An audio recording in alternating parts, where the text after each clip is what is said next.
So like many people on here, I've been lurking on here for quite a while.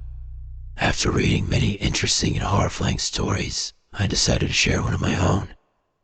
Names in this particular story have been changed. It was December, and Christmas was right around the corner. It was late, around 3 in the morning or so. I was sick, so I was on a strange sleep schedule at the time. Being bored and the fact that none of my friends were online, I decided to venture into a site called Omegle. I went on there quite often at the time, mainly to troll people, but tonight I decided to have some actual conversations with people. Big mistake. So I decided to talk to people under the anime tab, because people on there seemed generally cool for the most part. Of course, there's always 20 teenagers looking for a girlfriend, no matter what tag you're on. I eventually find someone who isn't a bot and who doesn't immediately ask ASL, meaning age, sex, location. Azula asks me what my favorite anime is, and I jokingly say Fan Albert. I knew I said I didn't want to troll, but I couldn't help myself. A conversation ensues after that about anime and such, and she seems like a genuinely decent person. She then asked me for my email. I gave her my spam email, knowing that there's no real harm in giving that one out. So we continue our chat in a Google Plus Hangout. She starts to ask to video chat. I declined, telling her that I don't even voice chat with my real life friends. Bungie keeps on persisting, and I keep telling her no. I was starting to think that she was actually some pedophile. I told her I didn't feel comfortable revealing my face to anyone online, and I really didn't want to voice chat. She then says that she'll send me a picture of her face if I send her a picture of mine. So I let her send hers first. I then did a reverse image search to see if the photo was fake. Nothing came up anywhere, so I knew that it wasn't. So reluctantly, I took a picture of myself and sent it to her. I figured it couldn't do any harm. She then kept persisting to video chat. I kept telling her no. I then turned off my computer because I was tired and annoyed. I didn't really think much about it, but I was planning on blocking her the next day.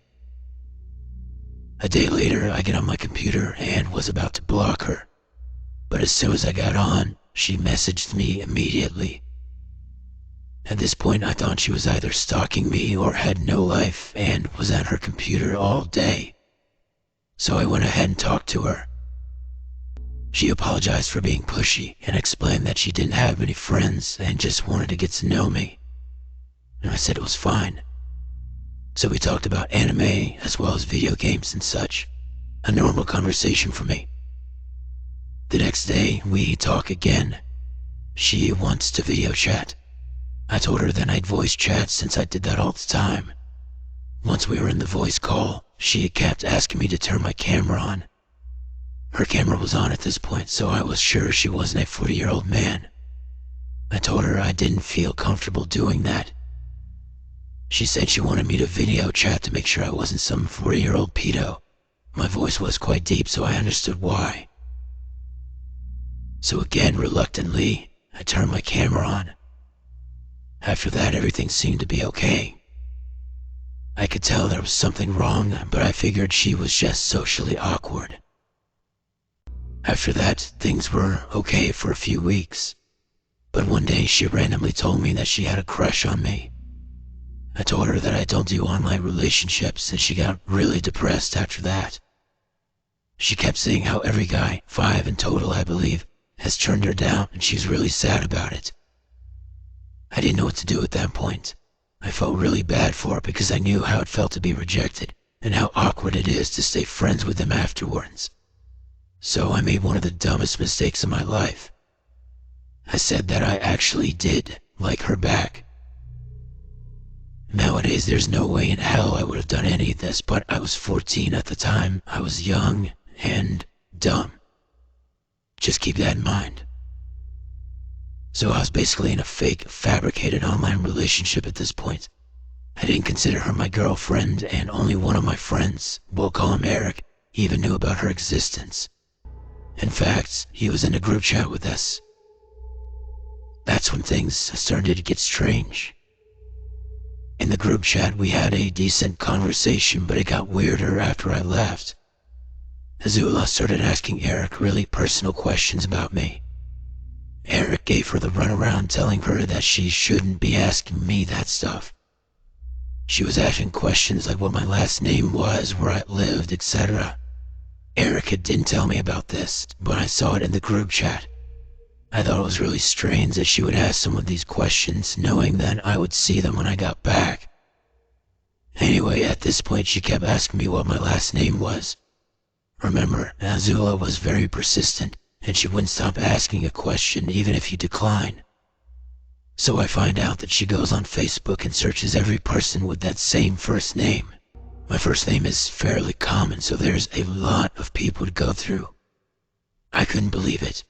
She spent days trying to find my Facebook. I've never seen so much dedication. Red flags were definitely going off at this point. She eventually finds my Facebook and sends me a friend request. I declined because I was very pissed that she had invaded my privacy. She then started private messaging me on Google Hangouts, asking me about my family members. My friends on Facebook weren't private for some reason. She literally wrote down a list of them all, asking them how they were related to me. I got really scared at this point. I knew I had a stalker and I didn't know what to do. I blocked her on everything and deleted everything on the net that had my real name in it. I unofficially went rogue. She eventually emails me on another email of mine. Don't ask me how she found it, I honestly have no clue. Perhaps it was on my Facebook before I deleted it. Anyway, she spams that email with countless messages per day. I blocked her and the emails stopped. I didn't hear from her for about a month.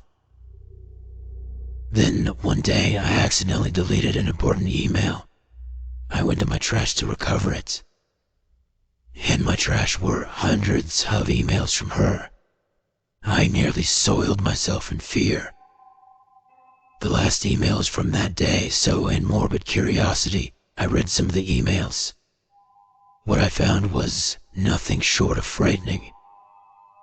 She told me that she thinks there's something wrong with her and that she enjoys and gets off on the pain of others. She said that she knows where I lived and was going to fly over here and live with me. I was so scared at this point, I was honestly worried that she was going to kill me. I deleted that email account and have been off the grid ever since.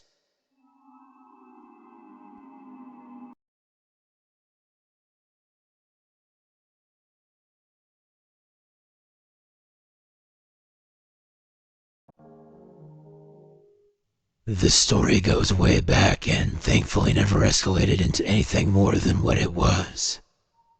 A period of time that instilled the fear of God in me, but also taught me a valuable lesson about internet safety and the cautionary tale generated from my young naivete. False security and teenage invincibility. We've all been there at one point or another. When you're young, you don't think about the potential dangers entailing us from the internet with reckless abandon. I knew there were predators out there, but I never applied much thought in regards to it besides the standard precautions. I never gave out my last name or my location to anyone. I knew that much at least. I used to frequent an online message board. It was a tight-knit community. Everyone knew each other on a personal level and were good friends.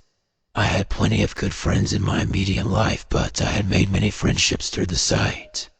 They are great people, and to this day I'm still in contact with some of them. I even met one of them while on vacation last summer, which was nothing short of a wonderful experience. But there was one user who was different. Being a very friendship-oriented community, everyone was very welcoming to him the moment he joined, but anyone could see that there was always something about him that was off. He was just odd, but at the same time he came off as a sweet and naive character. Wouldn't hurt a fly, we thought. I felt sorry for him. His lack of social grace and people skills had me inclined to believe he didn't have many friends in his life. I foolishly made the mistake of befriending him, or at least showing him friendliness. It was a short-sighted decision and one that would result in a long and traumatizing ordeal for me. He became obsessed with me. There's no other way to describe it. I shrugged it off as some weird online crush that would pass, but it never did. If anything, his obsession with me grew stronger every day. It started off small and innocent enough. He would always praise me and agree with anything I said, even if my view was dramatically different from his own. He would continually single me out and shower me with praise, but always in a seemingly respectful manner. We all thought he was awkward and harmless. Then his antics became more fervent. He would hound me multiple times a day to Skype with them. I repeatedly declined until one day I agreed, if only to verify that he was indeed who he said he was. He wasn't necessarily rude or offensive in the beginning, just very awkward and eccentric. I kept the session brief because he made me uncomfortable, but I didn't think much of it at the time either. He seemed harmless, albeit strange. I felt sorry for him honestly and didn't want him to be outcasted. Nobody ever suspected there to be any element of malevolence in his behavior, but then the qualities I initially dismissed as quirks gradually became something more sinister. He began revealing things about himself to me that he surely knew made me uncomfortable. About how his father would beat his mother and about how he used to torture animals as a child. All of it was purposeful, even if he played it off as being clueless and too socially inept to fully understand the appropriateness of his behavior at the time. After that happened, I stopped talking to him, but still didn't completely shut him out. My view of him was that he was socially awkward, but still had no nefarious intent. Nobody suspected anything, and he seemed so naive and innocent. Around that time, I started getting creepy and mostly perverted anonymous messages, and trolls started flooding the board, personally singling me out. As creepy as it was, I took it all with a grain of salt. This wasn't the first time the board was overrun with trolls. We'd had a troll problem for a long time now, and this didn't seem any different. I didn't make the connection between any of it and him. One day he asked to join a Skype call between my friend and I. We hesitantly obliged, not wanting to hurt his feelings. To our disgust, he started pleasuring himself in the call. I cut all ties with him after that, and he apologized profusely before disappearing. I thought that was the end of it, but that was just the beginning. After his vanishing act, the creepy messages became more violent and threatening. I was receiving at least 100 a day from multiple anonymous guises. It didn't take a genius to figure out who was doing this. Before I knew it, I was being impersonated on multiple accounts throughout social media sites. My inbox became flooded with hundreds of messages threatening to kill, rape, and mutilate me in the most barbaric of ways every week. Anonymous accounts would send me collages of pictures of me from sources I never shared with anyone, and of which I had no idea how the person gained access to them, as I had never given out any of my personal social media to anyone. In some of these pictures, my eyes would be cut out or the image would be perversely doctored. The board became flooded with multiple anonymous accounts, all posting threatening messages about me. The person even made a website dedicated to his plan to rape and kill me and linked me to it, but it was taken down not long after. I started saving everything this nutcase sent me so I could compile evidence, and requested for performance of an extensive IP check. One of the SOC accounts that was checked matched up with 200 other accounts, including, you guessed it, his original account. I always knew it was him, but to have it confirmed that this psychopath created 200 accounts to use, stalk, and terrorize me was finally enough to truly unsettle me. Up until a whole year of his online stalking antics, I wasn't too bothered. Yes, I was creeped out, but I wasn't fearing for my life. That is, until the calls started coming.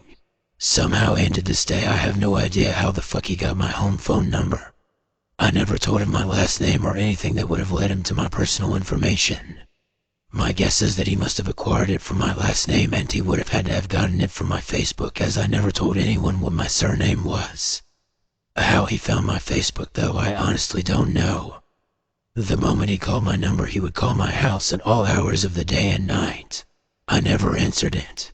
My dad did all of the time, though. It didn't matter how many times my dad would hang up, within 5 seconds the creep would be calling back, and this would go on in a cycle at every hour of the day. It got to the point where none of us were sleeping because he was calling nonstop every hour until the wee hours of the morning. At this point, I was consumed with fear. I expected any day that he would show up at my door. If he had my home phone number, he certainly had my address. I became so paranoid that I put tape over all my webcams in case he somehow managed to hack them. No matter what, I couldn't shake the feeling that he could somehow see me. that he was always watching me even though I knew he was safely across the continent from me. I spent many sleepless nights fearing that he'd show up any second and try to kill me. We contacted our phone service provider asking for them to trace the call. The number itself was untraceable, but they were eventually able to pinpoint the address of the caller. Sure enough, it was coming from the state of which I knew he lived because he had once told me. I knew without a shadow of a doubt it was him doing this, but what could I really do about it? The cops wouldn't care about some threatening phone calls and messages from a creep miles and miles away. This went on for 2 whole years. I clued my family in as to what was happening immediately once the call started, but there was not much else we could do besides block the multiple numbers he'd call from and eventually just unplug the phone altogether just to get a decent night of sleep. Needless to say, I eventually reached the end of my rope. My cyberstalker, as psychopathic as he was not the brightest crayon in the box. Before he began his reign of terror on me, he had revealed all sorts of information about himself. He even posted them online. I knew what state he lived in, his parents' names, his full name, etc. Let's just call it the typical hubris characteristic of a not-so-smart psychopath. He made it all too easy for me to turn the tables on him. I went from avoiding and ignoring him to actively stalking him back. Doing some digging and creeping of my own, I was able to acquire personal information of his. It honestly wasn't very hard finding his parents' phone number. I had a last name and he had once told me their first names.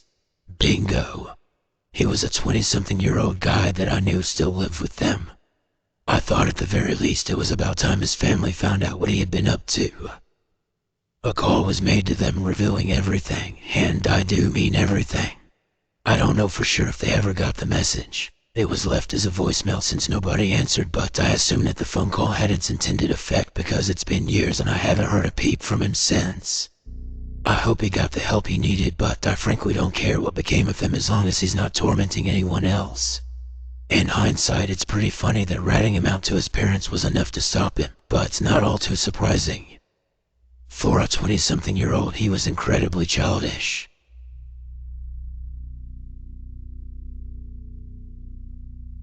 So, when I was 12, we had several computers at home even though we lived in a pretty rural area.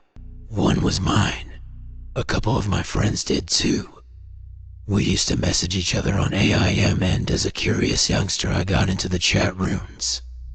I met this guy there named Ian.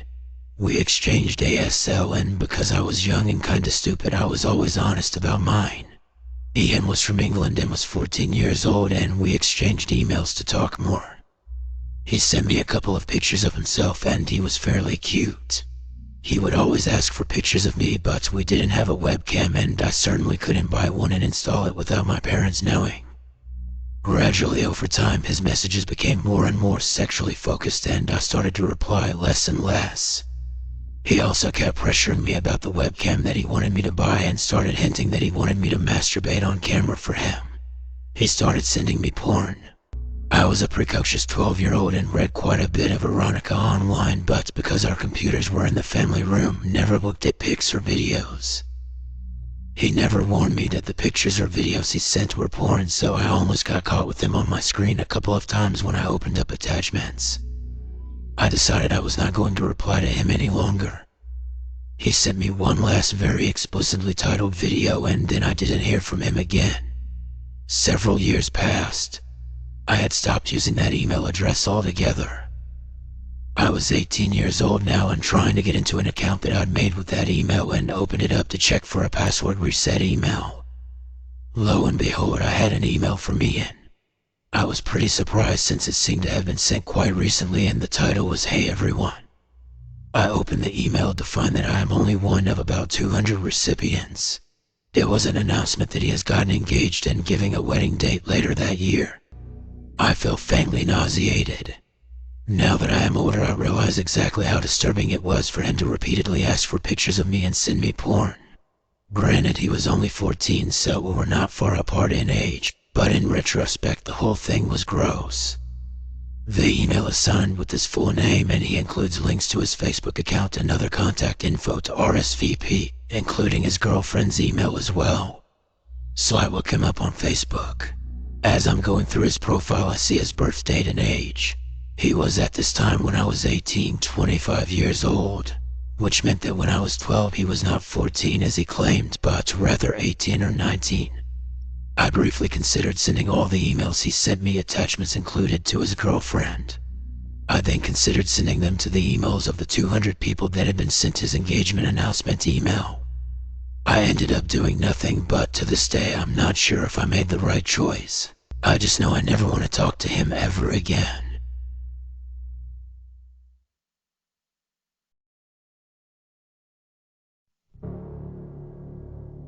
Many years ago, when I was 11, we had a very sudden and unexpected death in the family. Everyone was devastated and trying to cope with their grief in their own way while dealing with the fallout.